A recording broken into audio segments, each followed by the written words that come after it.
Bonjour ou bonsoir et bienvenue sur un nouvel épisode de la Pause Podcast.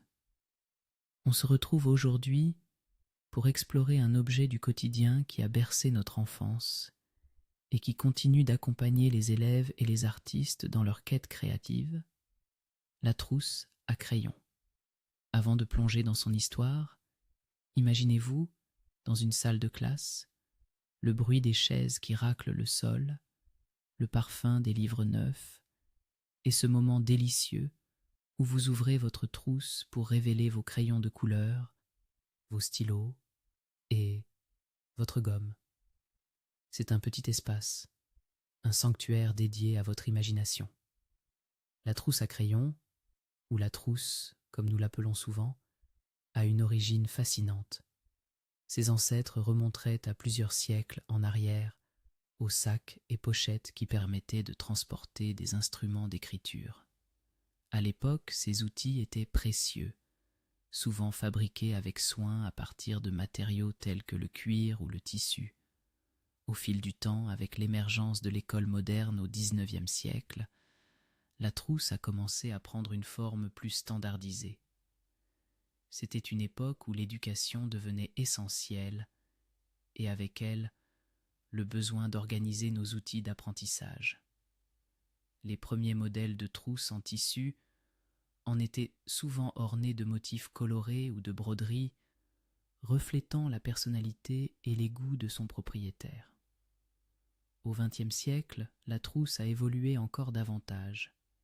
Elle a su s'adapter aux tendances et à l'industrialisation avec l'apparition de nouveaux matériaux comme le plastique et le nylon.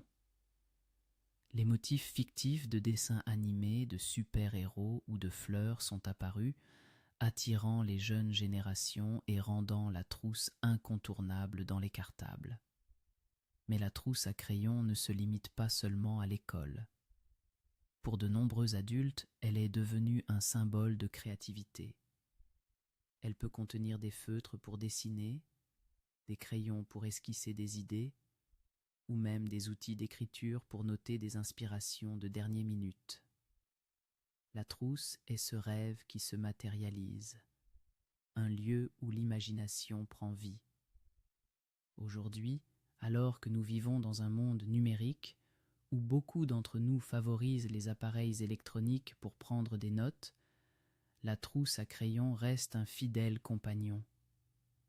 Elle représente la simplicité, le retour aux sources et le plaisir tactile de dessiner et d'écrire à la main. En conclusion, la trousse à crayon n'est pas simplement un accessoire scolaire. C'est un symbole de créativité, d'apprentissage et de nostalgie.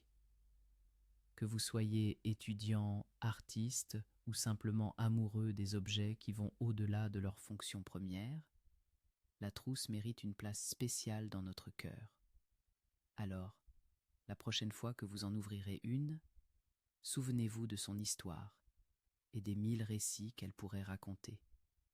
Merci de nous avoir rejoints aujourd'hui pour cette pause relaxante. J'espère que vous avez apprécié ce voyage à travers le temps. Restez créatifs et à bientôt dans un nouvel épisode de la Pause Podcast.